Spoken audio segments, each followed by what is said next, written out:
यानी खवाज का फितना खत्म नहीं हुआ, किसी ना किसी शक्ल में हर दौर में ये उठता रहा है और दबता रहा है। और दबाएंगे कौन? अहले इल्म। अहले इल्म कौन है? किसी यूनिवर्सिटी से पीएचडी केमिस्ट्री साइंस फिजिक्स में किया हुआ दबा लेगा इसको? नहीं। कुरान और हदीस के इल्म वाले लोग इस फितने को दबाएंगे, वही अहले इल्म है और उन्हीं के पास दलाइल है। हजरत हसन रजी अल्लाह तआला अन्हु का दौर है, आपकी खिलाफत है, आपके दौर में भी ये बड़ा उठा। खवारिज ने एक यहूदी को तैयार किया प्लानिंग के तहत, और उन्होंने अहादीस की, और ये फितना जब भी उठता है तो इनकार हदीस करता है, कहते हैं बस अकेला कुरान मानना है, हदीसों को छोड़ता है, हदीसों का इनकार करता है। अब खवारिज ने क्या किया कि मुख्तलिफ अहादीस इकट्ठी की और एक यहूदी को बताया कि ये टारगेट है, नवासा रसूल खलीफतुल मुस्लिमीन अमीरुल मोमिनीन हजरत हसन रज़ी अल्लाह ताला अन्हु आएंगे, आप रास्ते में खड़े होना और ये सवाल पूछना। उनका दावा था कि जो अहादीस अल्लाह के नबी सल्लल्लाहु अलैहि वसल्लम की अक्ल पे पूरी नहीं उतरती, उनको वो कोई हैसियत नहीं रखती। ये हदीसें नबी सल्लल्लाहु अलैहि वसल्लम के दौर तक अथेंटिक थी, उन हालात में उस वक़्त में, और आपके बाद इनकी कोई अहमियत नहीं, ये उनका दावा था। जो अक्ल पे पूरी उतरती है तस्लीम कर लो, जो नहीं उतरती उसको छोड़ दो। वक़्त के तकाजे चेंज होते रहते हैं, उस वक़्त के उलमा मसल्ला और मिंबर के जो वारिस हैं वो जो फतवा दें, कुरान की आयात से जो चीज़ अखज़ करें, जो तफसीर करें, वही दीन है। हज़रत हसन रज़ी अल्लाह ताला अन्हु मामूल के मुताबिक घर से निकले, सवारी पे सवार हुए, अच्छा लिबास पहना हुआ है, अच्छी सवारी है, और ये अल्लाह की नेमत है। इस्लाम ने ना अच्छा लिबास पहनने से किसी को मना किया है, ना खुशबू लगाने से किसी को मना किया है, ना अच्छी सवारी से किसी को मना किया है, बल्कि रसूलुल्लाह सल्लल्लाहु अलैहि वसल्लम की हदीस मुबारक मुस्नद अहमद में कि जिसको अल्लाह ने 4 नेमतें दे दी उसको दुनिया की सारी नेमतें मिल गई। पहली नेमत जो है उनमें अलमरातु सालिहा, नेक बीवी जिसको मिल गई, बहुत बड़ी नेमत है। अज्जारो साले, नेक हमसाया, अच्छा हमसाया मिल गया, अल्लाह की बहुत बड़ी नेमत है। तीसरी नेमत रसूलुल्लाह सल्लल्लाहु अलैहि वसल्लम ने फरमाया अद्दाउल वासी, अल्लाह ने जिसको मकान जाती दे दिया, खुला मकान दे दिया, बहुत बड़ी नेमत है। किराएदार आए दिन कहता है भी खाली तंग मकान है, चीज रखने के लिए जगह नहीं है, जिसको अल्लाह ने खुली रिहाइश दे दी, बहुत बड़ी नेमत है। चौथी नेमत रसूलुल्लाह सल्लल्लाहु अलैहि वसल्लम ने इस हदीस में फरमाया अलमरकबु हनिया, जिसको अल्लाह आरामदेह सवारी दे दी। अगर हनी का तर्जमा इस दौर में किया जाए तो जिसको अल्लाह लैंड क्रूजर दे दे सवारी के तौर पर, यह मना नहीं है, सवारी अच्छी दे जिसको, ये अल्लाह की नेमत है। यानी ऐसी सवारी जिसके ऊपर सवार को तकलीफ ना हो, आरामदेह हो। आरामदेह सवारी क्या है? अच्छी अच्छी गाड़ियां हैं। अल्लाह ने हजरत हसन रज़ी अल्लाह ताला अन्हु को इन तमाम नेमतों से नवाजा हुआ था। निकले, रास्ते में यहूदी खड़ा है, एक रवायत में आता है कि उसके सर पे मटका है, कपड़ों से बदबू आ रही है, पैरों के अंदर जूते नहीं है, मैले कुचले कपड़े। उसने आपको रोका और रोक के कहने लगा कि हसन, मैं आपको आपके जद्दे अमजद आपके नाना की एक हदीस सुनाना चाहता हूं। आपके नाना ने फरमाया था, और आप तस्दीक करना कि यह हदीस है कि नहीं, और अगर यह हदीस है तो इसकी मुझे तफसीर कर दें। कहने लगा, आपके नबी और आपके नाना सल्लल्लाहु अलैहि वसल्लम ने फरमाया था, अद दुनिया सिजनुल मोमिन व जन्नतुल काफिर, कि ये दुनिया मोमिन के लिए कैद खाना है और काफिर के लिए जन्नत है। ये फरमाया था, ये हदीस है। हजरत हसन रज़ी अल्लाह ताला ने फरमाया, हाँ हाँ बिल्कुल है, ये मेरे नबी सल्लल्लाहु अलैहि वसल्लम का फरमान है, मेरे नाना जी का फरमान है। अब उसको तो खारजियों ने पढ़ाया हुआ था। कहने लगे, अगर ये दुनिया मोमिनों के लिए कैद खाना है और काफिरों के लिए जन्नत है, तो ये हदीस कैसी है? आप अपने मुताबिक, अपने मजहब के मुताबिक अपने आप को मोमिन कहते हैं और मुझे काफिर समझते हैं। तेरे कपड़ों से खुशबू आ रही है, मेरे से बदबू आ रही है। तू कैद में है और मैं जन्नत में हूं। तू सवारी के ऊपर सवार है, बेहतरीन घोड़ा तेरे पास है, मैं पैरों से नंगा खड़ा हूं, मैं जन्नत में हूं और तू कैद में है। मेरे कपड़े फटे पुराने और तू अपने कपड़े देख, तेरे कीमती कपड़े, कीमती लिबास पहना हुआ है, मेरे कपड़े मैले कुचाले में हैं, बेकीमत हैं, फटे हुए हैं। अब तू कैद खाने में है और मैं जन्नत में हूं। बाजार तो उन्होंने बड़ी जखीरा हदीस से तलाश करके ये हदीस कि हजरत हसन आएंगे, अच्छी सवारी पे होंगे, जो रूटीन का पता था, अच्छा लिबास होगा, खुशबू आ रही होगी, और जब ये यहूदी कहेगा कि ये हदीस कैसी हदीस है, इसको कैसे हदीस माने, कैसी सही हदीस है ये, कि एक बंदा सवारी पे है, खुशबुएं आ रही हैं, बेहतरीन लिबास है, घोड़े के ऊपर बैठा है, हुक्मरान भी है, और एक बंदा पैदल खड़ा है, सर पे मटका है, पसीना पसीना है, कपड़ों से बदबू है। अब वो कह रहा है कि तू कैदी है और मैं जन्नती हूं, मैं जन्नत में हूं। ये तरीका वारदात है। क्या मतलब अभी ये बात करने का कि इनकार हदीस किया जाए, हदीस की अहमियत को खत्म किया जाए, कि हदीस की कोई अहमियत नहीं है। ये फितना उस दौर में भी उठा, आज भी है, हमसे पहले भी उठता रहा, किसी न किसी अंदाज में हदकारी हदीस की शक्ल चलती रही है और चल रही है। मौलाना अनवर शाह कश्मीरी बहुत बड़ा हनफी आलम हुआ है, हाशिया लिखा उसने, हदीस की किताबों पे मदरसों में पढ़ाया जाता है, छोटा आलम नहीं है। सालाना प्रोग्राम हुआ, एक दोस्त साथी बैठा हुआ है, किसी की दिल आजारी के लिए नहीं, बात की वजाहत के लिए बात करता हूं। कहने लगा, 10 साल हो गए एक वितर की हदीस के ऊपर गौर कर रहा हूं कि उसमें हदीस में जिक्र है कि एक वितर पढ़ा जा सकता है। 10 साल से मैं तगो दो में हूं कि इसकी तवील क्या करूं, इस हदीस को तवील करके नाकाबिल अमल किस तरह करार दूं, रद्द किस तरह करूं।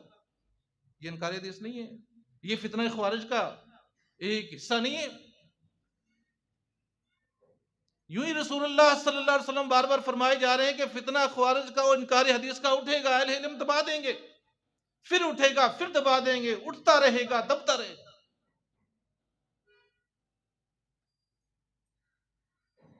मुझे शेख ने बताया, कहने लगे, मेरे पास एक शख्स आया, डिफेंस का रहने वाला, आम मल्ले का नहीं। आजकल ये फितना बड़े सगीर के अंदर पाकिस्तान में अरूज पे, और ये झोंपड़ियों में नहीं है, ये फितना कोठियों में है, डिफेंस में है, अच्छी अच्छी सोसाइटियों में है। उसने आके बताया कि मुझे एक प्रोग्राम पे मदऊ किया गया कि दर्स से हदीस होगा, दर्स से हदीस होगा। कहने लगा मैं चला गया, एक कोठी के अंदर लोग बैठे हैं, मुकर्रर बैठा हुआ है और उसके हाथ में सही बुखारी है, लोगों को लहरा लहरा के दिखा रहा है कि देखो ये सही बुखारी है मुसलमानों की, और इसको अगर कोई पढ़ के अमल करे, इसके अंदर से मैं आपको सुनाता हूं कुछ चीज, अगर ये दीन है तो ये बेगैरती है। ये अल्फाज उसके सही बुखारी की बात। हम तो यहाँ लोगों को कायल कर रहे हैं ना भाई, सही बुखारी के अंदर ज़ईफ हदीस नहीं है, इसको पढ़ो, इसके ऊपर अमल करो। रद्द कैसे किया जा रहा है इसका? अगर सनद में, मतन में कोई गुंजाइश नहीं मिली तो तवील के जरिए कैसे रद्द किया जा रहा है? उसने किताब उठाई हुई लहरा के दिखा रहा है, कहने लगा इसके अंदर एक हदीस है कि मोमिनों की माँ अम्मा आयशा सदीका रजी अल्लाह तआला अन्हा के घर आपके पास एक शख्स आया और उसने आके कहा कि मुझे गुस्ल का तरीका बताएं कि अल्लाह के नबी गुस्ल कैसे करते थे। बयान करने लगा कि उसने कहा कि अम्मा आयशा उठी, बर्तन में पानी लिया और गुस्ल करके दिखाया और कहा, बताया कि ऐसे अल्लाह के नबी गुस्ल करते थे। कहने लगा एक बंदा आया मोमिन, ये हदीस बुखारी की कह रही है कि शख्स अल्लाह के नबी के घर में आया और अम्मा आयशा ने उसको गुस्ल करके दिखाया। इस्लाम पर्दे का हुक्म देता है, कुरान पर्दे का हुक्म देता है, ये बुखारी क्या कहती है? वो बंदा कहता है मेरा तो दिमाग खोल गया कि कोई शख्स आके मोमिनों की माँ के पास आए, सवाल करे और उसके सामने गुस्ल करे। अब उसका जहन हदीस के बारे में उचाट हो गया, इसकी तो कोई अहमियत नहीं है। ये लोग बुखारी बुखारी करते हैं, क्या फायदा इसका? इसके अंदर तो ये लिखा हुआ है। हिल गया, फितना था ना, हिल गया, इल्म नहीं था, अपनी आंखों से नहीं। आजकल जाहिल मौलवी खड़ा होता और कुरान लेके लोगों को कहता है इसमें यो लिखा, वो मौलवी कहता ठीक है जी, अवाम कहती कुरान लेके बात कर रहा है, अब वो बुखारी लेके बात कर रहा है। वो शेख फरमाते हैं कि मैंने उसको बुलाया और घर से किताब उठाई, बैठक में बिठाया और सही बुखारी खोली और वही हदीस निकाली जो उसने पढ़ के सुनाई। इस फितने को दबाया भी जाता है, दब जाता है, ये झूठा है ना, दब जाता है। और उसको दिखाया जो बंदा अपना जहन बुखारी से हदीस से उचाट कर चुका था, छोड़ चुका था, जहन से अहमियत निकाल चुका था और कामयाब वो दर्स देने वाला हो चुका था। दर्स से बुखारी के नाम पे बुखारी का इनकार हो रहा है। यह हम दरसों में दौरा हदीस के नाम पे हदीस की तवीलें सिखाई जाती हैं। एक जगह विवार नहीं हो रहा है, दौरा हदीस हो रहा है और हदीस का रद्द सिखाया जा रहा है। कोई ये पेश करे तो ये कौल पेश करना, ये पेश करे तो ये कौल पेश करना। तुम्हें कोई रफलीदैन की पेश करे तो तुम सही मुस्लिम की वो तशद वाली जो है वो शरीर घोड़ों वाली पेश कर देना, सिखाया जाता है। पढ़ इसकी हदीस को, सही बुखारी की हदीस जो उसने सुन के आया, तो आने वाला कौन है? कहा ना एक शख्स आया, आने वाला कौन है? अम्मा आयशा सिद्दीका का भाई है। वैसे तो कोई शख्स आया तो बड़ी बुरी बात, कैसे आ सकता है घर में? हदीस में आने वाला कौन है? एक शख्स आया, कौन है, क्या नाम है? अब्दुर्रहमान है। कौन है? अम्मा आयशा का भाई है। आ सकता है भाई बहन के घर? अब सवाल क्या किया उसने, बात को मरोड़ के पेश किया जाता है ना, थोड़ा तवील दे के। बाब इमाम बुखारी ने क्या बांधा है कि गुस्ल के लिए पानी की कम से कम मिकदार कितनी होनी चाहिए? बाब तो ये है, गुस्ल के तरीके का बाब ही नहीं है। अम्मा आयशा से उन्होंने पूछा कि कम से कम कितने पानी में गुस्ल हो सकता है? अम्मा आयशा सदीका ने पानी ला के एक बर्तन में दिखाया कि ये इतना पानी देखो, दिखा के हदीस में फरमाते हैं कि मैंने दिखाया, देख आगे पढ़। अम्मा आयशा गई, आपने पर्दा ताना, जो उस माहौल में जैसे भी पर्दा होता था, वॉशरूम नहीं था, वो पता है जैसे औरतें गुस्ल करती थी, कपड़ा लटकाया, पर्दा ताना, आपने फिर उस पर्दे के पीछे जाके गुस्ल किया और बताया कि जो पानी मैंने दिखाया था ना उसमें मैंने गुस्ल कर लिया, इतने पानी में हो जाता है। अल्लाह, बात थी क्या, पेश करने का अंदाज क्या था, और पेश करके रिजल्ट क्या लेना चाहता है कि हदीस पे ईमान ना लो। आधा दिन ही रहेगा, पूरा ही नहीं रहेगा, क्योंकि कुरान की तफसीर सही हदीस से ही हो सकती है। अगर कोई सही तफसीर कुरान की लेना चाहता है हदीस से लेनी पड़ेगी, वरना किसी की तफसीर हो उसके अंदर गलती होगी। ये फितना उठ रहा है आज भी, लोगों को दरसे बुखारी और दरसे हदीस के नाम पे हदीसों के अंदर से हदीसें तलाश कर करके दिखाई जा रही हैं। देखो ये कोई हदीस है, मेरे अपने सामने किसी ने कहा मुनाजरे के दौरान, 8 तरावी का मुनाजरा है, जब हदीस पेश की उन्होंने कहा हदीस का क्या, हदीस में ये भी लिखा हुआ खड़े पेशाब कर लो, हदीस का क्या, मतलब कोई बात नहीं, हदीस की अहमियत ही नहीं है। भाई जब तुम अल्लाह के नबी की हदीस को नहीं मानोगे तो क्या बन जाओगे, ख्वारिज में शामिल हो जाओगे, दिन से खारिज हो जाओगे। ख्वारिज का मतलब क्या, निकल जाओगे दिन से। हजरत हसन से सवाल हुआ है, यहूदी कर रहा है कि तुम्हारे कपड़े अच्छे हैं, खुशबू आए तो तुम कैदी हो, मेरे कपड़े माड़े हैं, बदबू आए तो तुम्हारे नबी की हदीस के मुताबिक मैं अभी जन्नत में हूं, उसका जवाब दो। अगर किसी के पास इल्म ना हो तो वो इस हदीस पे हिल जाएगा। वैसे आप सोच के देख ले, बाजार तो उसकी बात ठीक है, यही समझ में आती है कि वो सवारी पे हैं, अच्छे कपड़े हैं, शहजादा है, और वो बेचारा गरीब यहूदी खड़ा है, फटे पुराने कपड़े हैं, पसीना आया हुआ है, सर पे मटका है। अब वो कह रहा है कि बताओ जन्नत में तू है कि मैं हूं, तेरे नबी की हदीस कहती है कि मैं जन्नत में हूं, तू कहती। हजरत हसन जिसके पास इल्म होता है, इल्म दिफा करते हैं हदीस का, फरमाया यहूदी तुझे पता नहीं है, जो अल्लाह ने नेमतें मुसलमानों को मोमिनीन को आगे देनी है ना, जो नेमतें अल्लाह ने हमें देनी है वहां आगे जाके आखिरत में, अगर तू उनको देख ले तो हम कैद में ही हैं। जो अल्लाह ने जन्नत हमें देनी है ना उसके मुकाबले में तो हम कैद में हैं। अगर तू देख ले उनको, उन नेमतों को, तो ये कैद ही है। और रह गया तेरा मामला कि तू जन्नत में कैसे है इस दुनिया में, अगर तू आखिरत के आजाब जो अल्लाह तुझे देगा, आखिरत का अजाब जो कुफार को मिलेगा जहन्नम की सूरत में, उस आग में जब तू जाएगा, अगर तू देख ले तू अभी जन्नत में है, आजाद है, खाता पीता है, रोटी खा लेता है, पानी पी लेता है, साए में चला जाता है, वहां ना खाना मिलेगा ना पानी मिलेगा, वहां आग ही होगी, और वो तकलीफ कम नहीं होगी, अजाब कम नहीं होगा, और वो खत्म नहीं होगा। उसके मुकाबले में ये तेरी जन्नत ही है, और जो हमें मिलना है ना वहां, उसके मुकाबले में यहां कैद में ही है। अल्लाह अकबर। ये फितना इन शक्लों में उठता है और उठता रहेगा, और है मौजूद अब भी। दब किस तरह सकता है, अल्लाह के नबी ने बताया कौन दबाएंगे इसको, अहले इल्म। हर दौर में दबाया, अली रज़ी अल्लाह तआला अन्हु का दौर है, मेरे माविया के साथ जब लड़ाई सफ़ैन हुई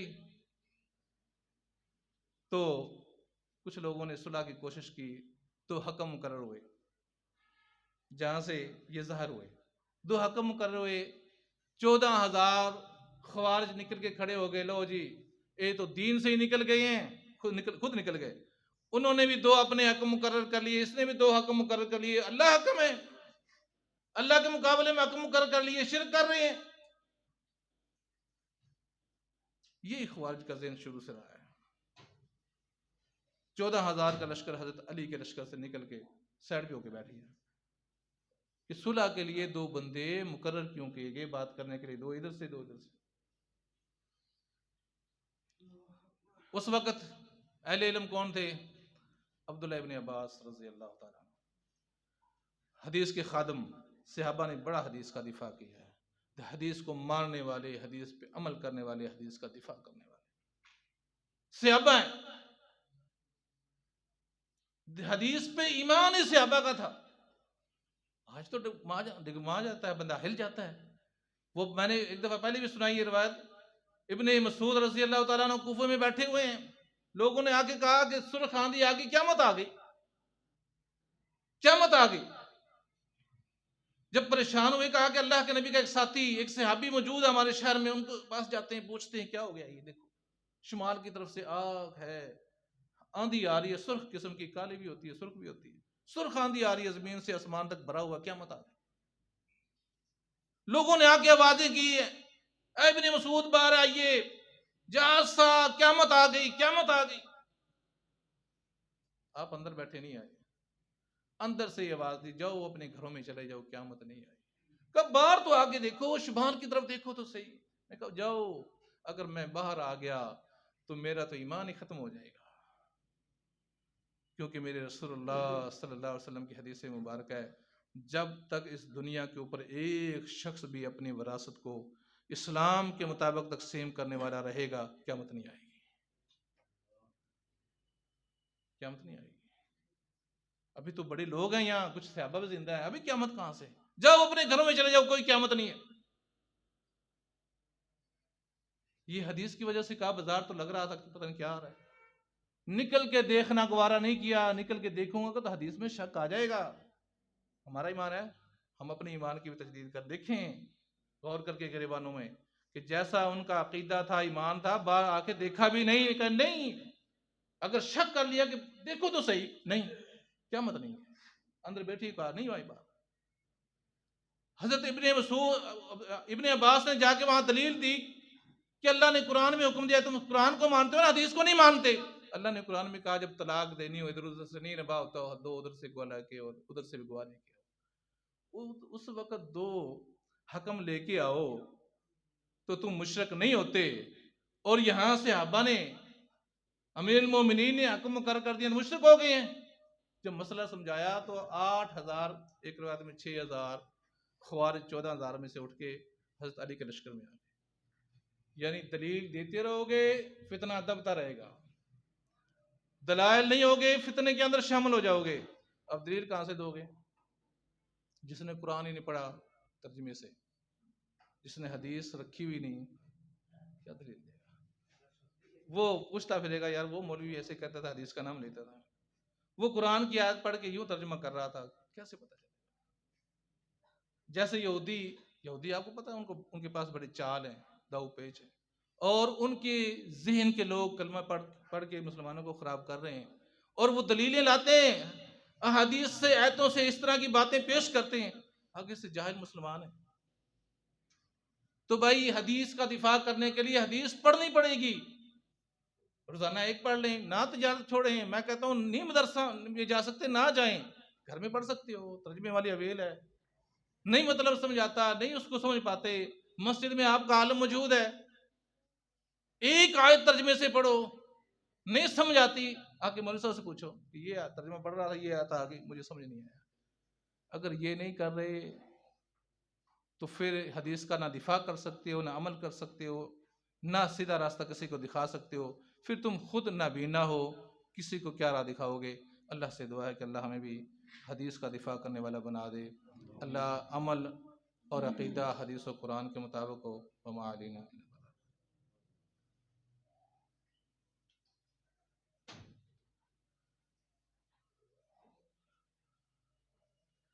इन्नल हम्दुलिल्लाह नअबुदुहु व नस्तईनुहु व नस्तगफिर व नऊज़ु बिल्लाहि मिन शुरूरि